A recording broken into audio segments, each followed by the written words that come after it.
Swaminiti Namane Namaste Saraswate Deve Gaudavani Pracharane Nirvishesha Shunyavadi Paschatya Deshatarane. Finally, one last thing is I wanted to introduce our speaker this evening. I failed to do.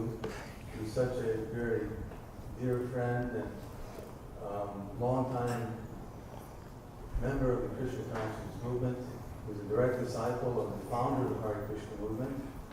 His name is Nirantara Prabhu. He's a worldwide preacher. He's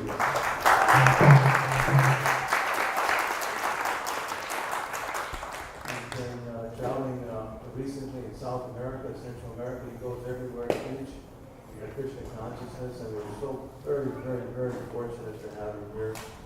We thank him very much. Okay, first thing, please don't put the books on the floor.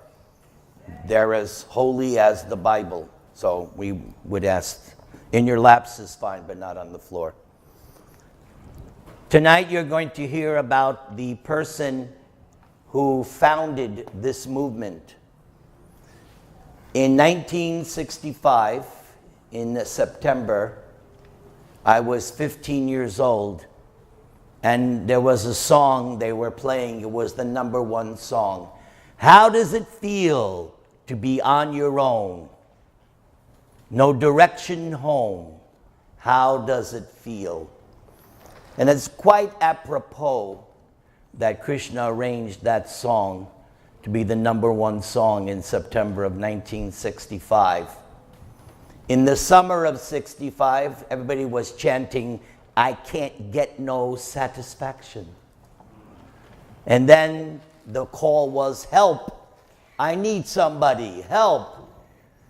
So I think Krishna heard the cries of the American people and sent Śrīla Prabhupāda to give us satisfaction and to help us.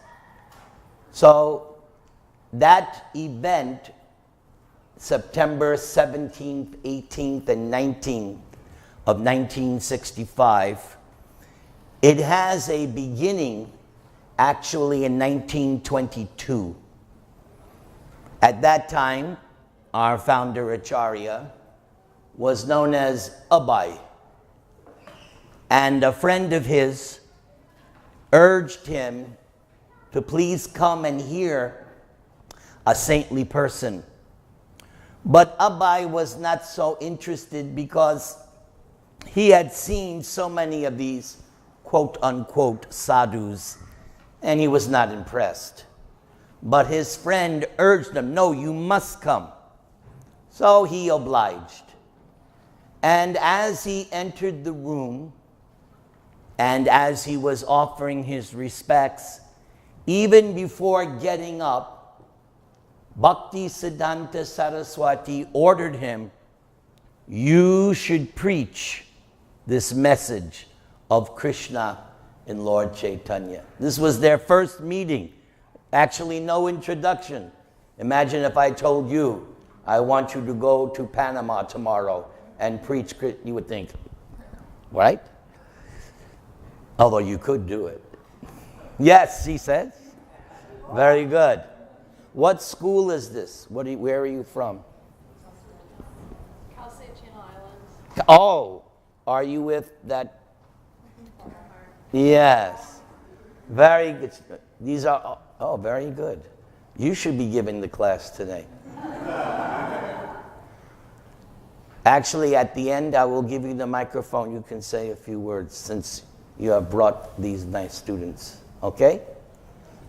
Yes. So, when their very first meeting, Abai was told to preach the message of Krishna and Lord Chaitanya. So, some 13 years, 14 years later, by this time, Abai had taken initiation from Bhakti Siddhanta. Now his name is Abai Charanaravinda, which means servant of he who is fearless at the lotus feet of Krishna. When you surrender to Krishna, heart and soul, you become fearless.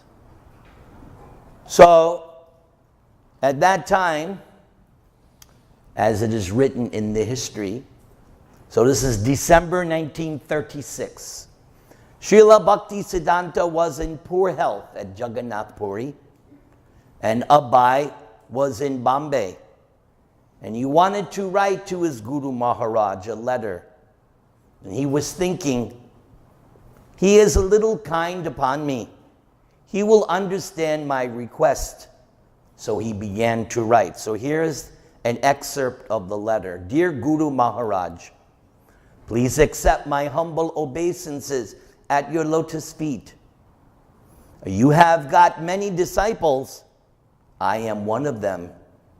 But they are doing direct service to you. Some of them are brahmacharis, some of them sannyasis. But I am a householder. I cannot. Sometimes I give monetary help while I can, but I cannot give you direct service. Is there any particular service I can do? Now this is very instructive for all of us. The relationship between the disciple and the spiritual master is one of service. Service is how you demonstrate love. It's easy to say, I love God, or I love you, or this. But we have an expression in America, actions speak louder than words. Like there's even a joke, what have you done for me lately? So we demonstrate our love by doing some service.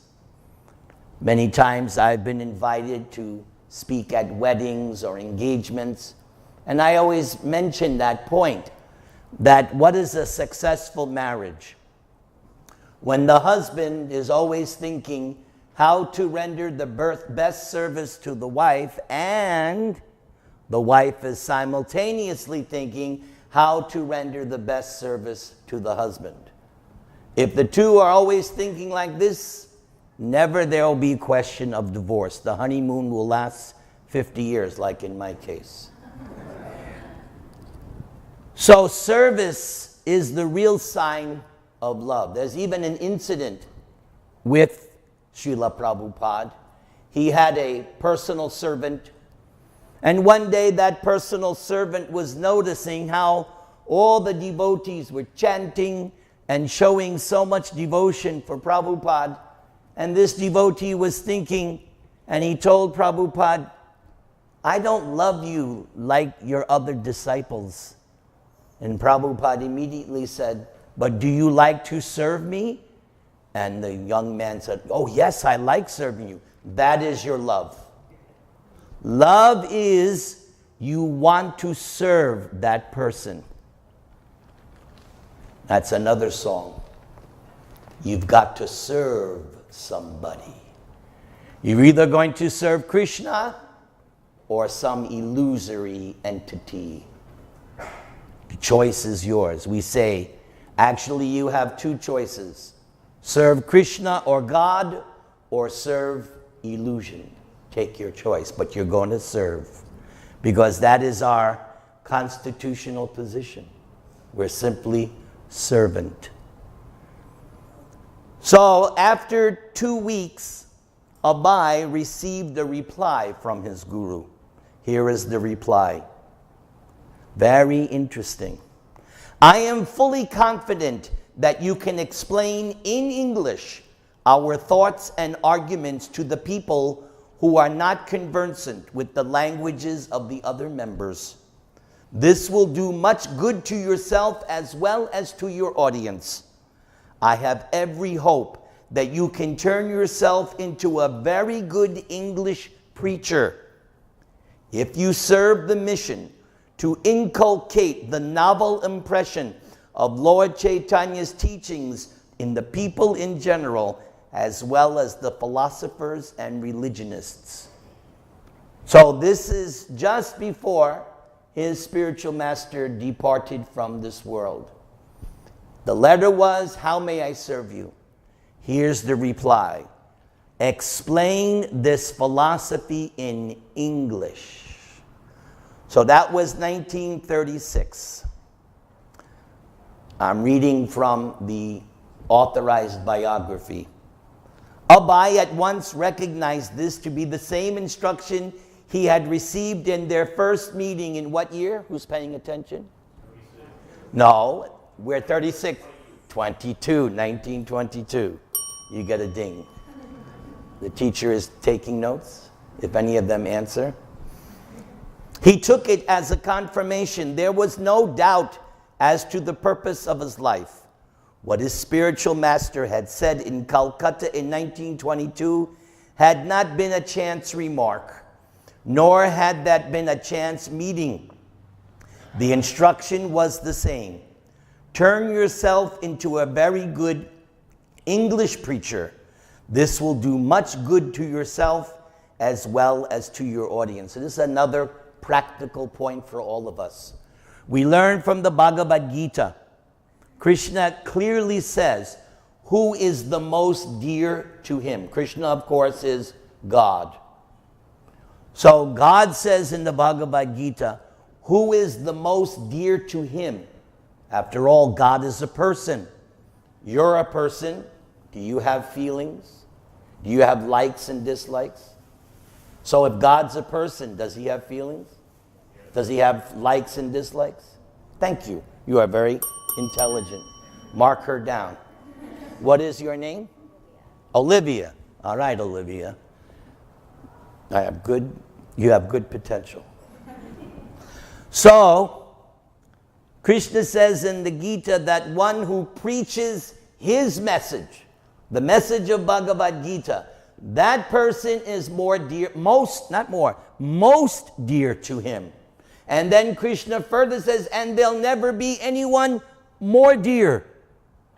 So, this is why Bhakti Siddhanta is saying, this will do much good to yourself as to your audience. If this clicks, then you realize I must go out and preach because I am benefiting and the people that hear me, they also benefit. And preaching is easy. If I can preach, trust me, you can preach. Because all you got to do is learn what Krishna is saying and repeat it. You are all in college. You're in this special science, biology, whatever. I didn't go to college. Now, if I, with not even a half a year of college, can preach, what to speak of you? You can do it. But that book that you got, you have to learn it. It has to become part and parcel of you. And even if you understand one line, your life is successful. So, listen to your teacher. She is very well versed in this Bhagavad Gita.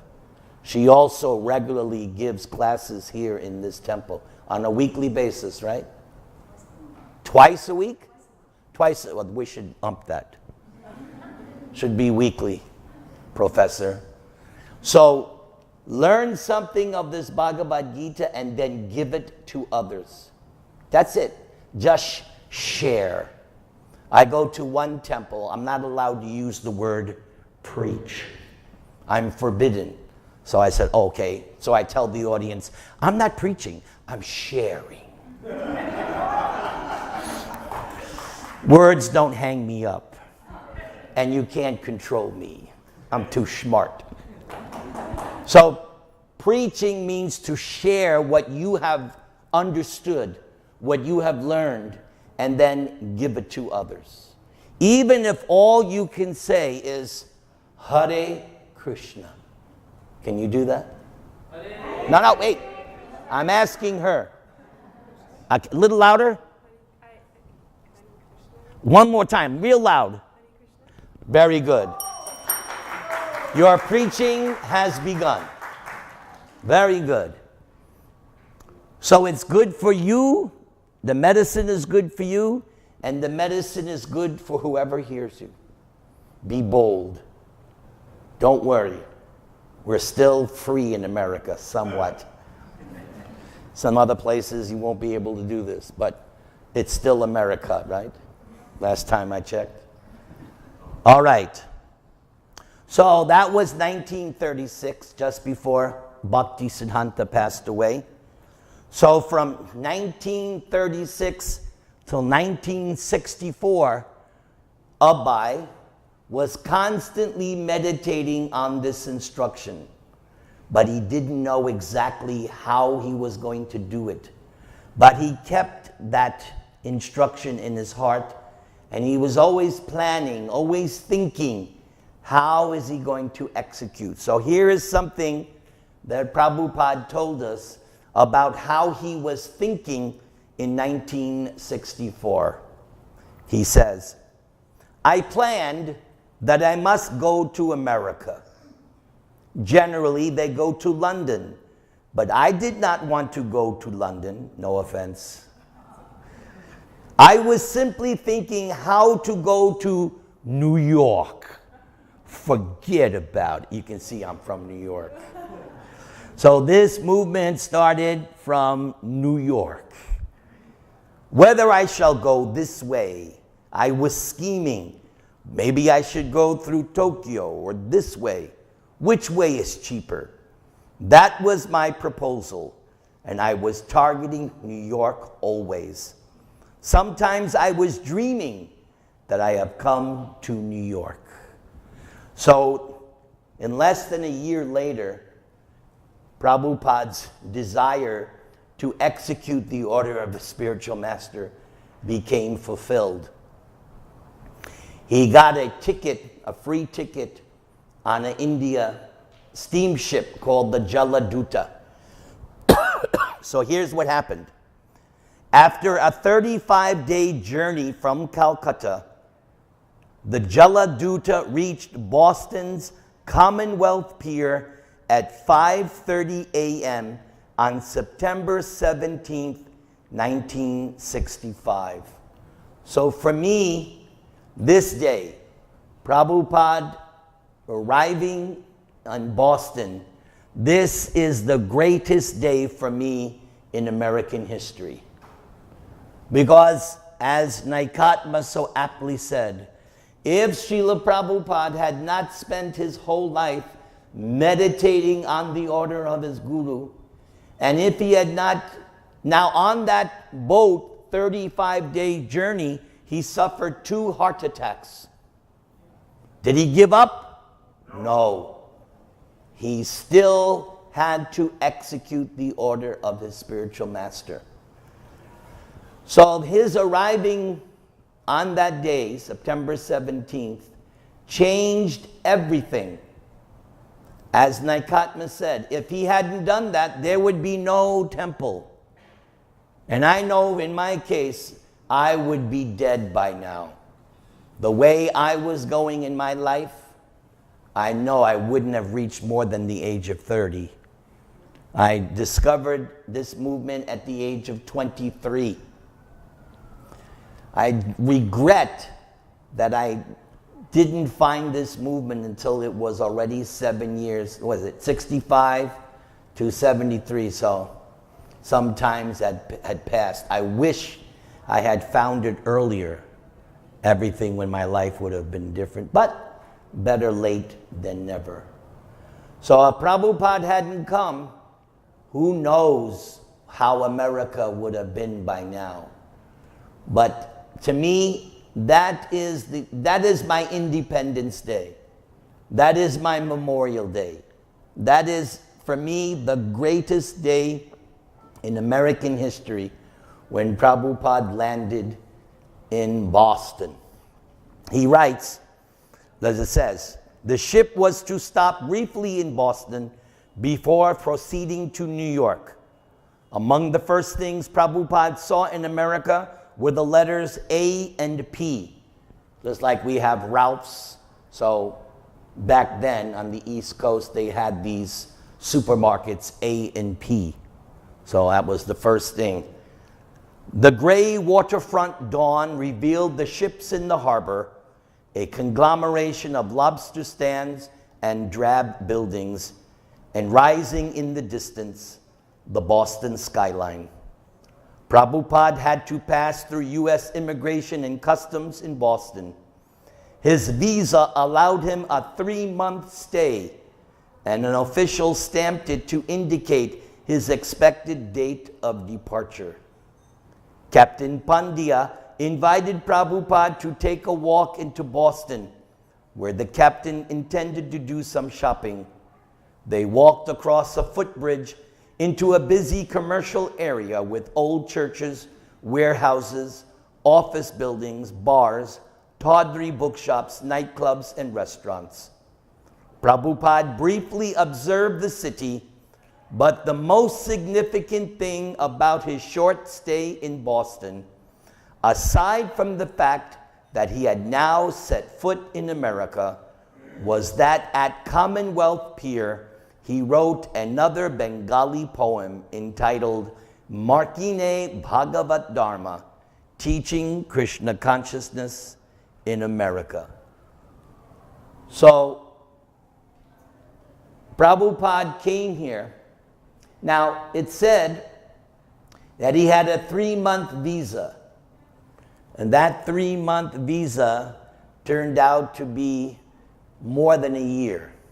Somehow or other, he was able to stay, and it took almost a year. He arrived in September of 1965. He struggled alone without any help in New York City. But finally, in the spring and summer of 1966, this movement, ISKCON, was incorporated. And the first Hare Krishna temple was there at 26 2nd Avenue in New York City, the Lower East Side. And that is the birth of this Krishna consciousness movement. Now, Archita, how many temples do we have worldwide?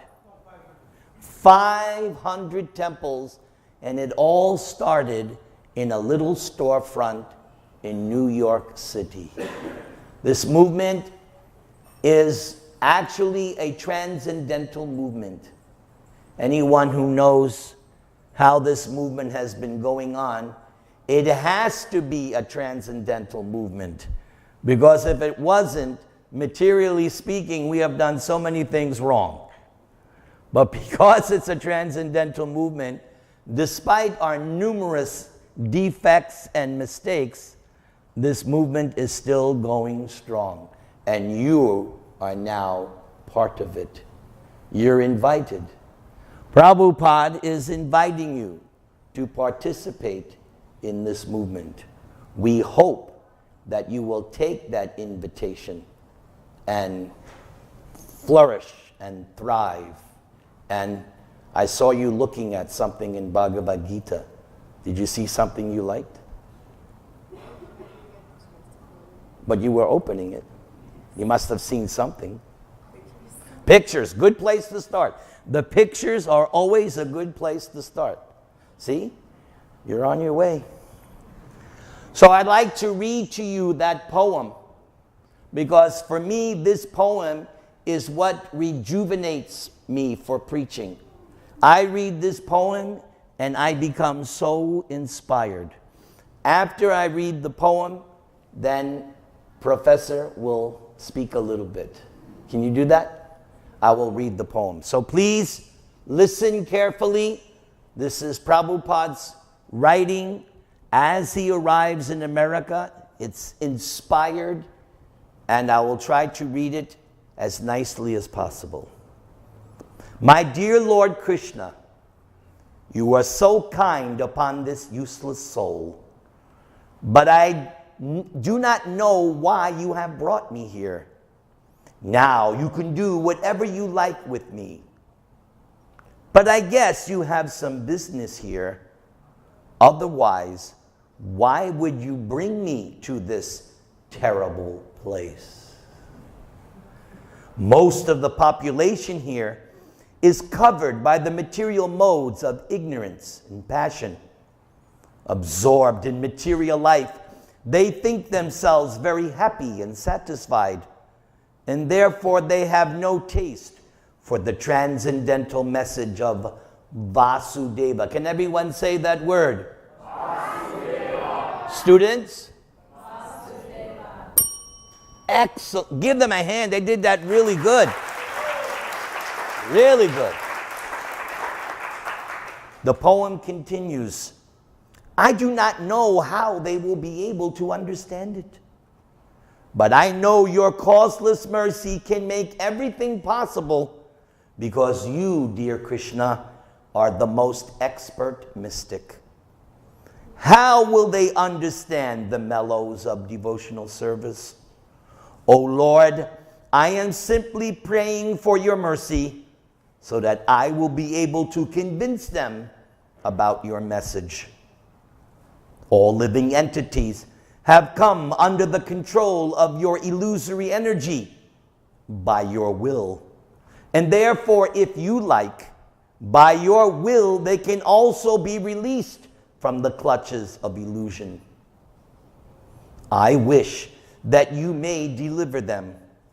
Therefore, if you so desire their deliverance, then only will they be able to understand your message. The words of Srimad Bhagavatam are your incarnation. And if a sober person repeatedly receives it with submissive oral reception, then he or she will be able to understand your message. One will become liberated from the influence of the modes of ignorance and passion. And thus all inauspicious things accumulated in the core of the heart will disappear. How will I make them understand this message of Krishna consciousness? I am very unfortunate, unqualified, and the most fallen. Therefore, I am seeking your benediction. I want to convince them, for I am powerless to do so on my own. Somehow or other, O Lord, you have brought me here to speak about you. Now, my Lord, it is up to you to make me a success or failure as you like. That right there is the essence of how a preacher feels. You have brought me here to speak about you. Now it is up to you to make me a success or failure as you like. Anyone who has gone out preaching can readily appreciate those words. Because when you go out to preach, you never know who you're going to be meeting and how they're going to receive you. One time I was going door to door in Detroit, and I knocked on the door, and there was a guy with a gun in my face. Hare Krishna. So, not to scare you, but you get the idea of what Prabhupada is intimating. O spiritual master of all the worlds, I can simply repeat your message. There it is, folks. This is how I preach, and I encourage you to preach the same way. I can simply repeat your message. You don't have to have big PhD. You don't have to have a big degree. It's not necessary. It's good that you have it. We're not saying don't, but it's not that you have to. All you have to do is repeat Krishna's message. So if you like, you can make my power of speaking suitable for their understanding. How am I doing? Great? She said great. Thank you very much. It does good for my credibility. Only by your causeless mercy will my words become pure. I am sure that when this transcendental message penetrates their hearts, they will certainly feel engladdened. Are you feeling engladdened from today? Good. And thus become liberated from all unhappy conditions of life. O Lord, I am just like a puppet in your hands. So if you have brought me here to dance, then make me dance, make me dance. Oh Lord, make me dance as you like. And I noticed you were all dancing in the kirtan. Excellent. Come back every Sunday and dance. I have no devotion, nor do I have any knowledge, but I have strong faith in the holy name of Krishna. Can you all say that name? Krishna. Students. Krishna. Everybody. Krishna. I have been designated as Bhaktivedanta, and now, if you like, you can fulfill the real purport of Bhaktivedanta. Signed, the most unfortunate, insignificant beggar, A.C. Bhaktivedanta Swami, on board the ship Jaladuta, Commonwealth Pier, Boston, Massachusetts, US of A, dated 18th of September, 1965. Now, I would like for someone to bring this microphone over to your... Okay, it's time. You got to bring it immediately.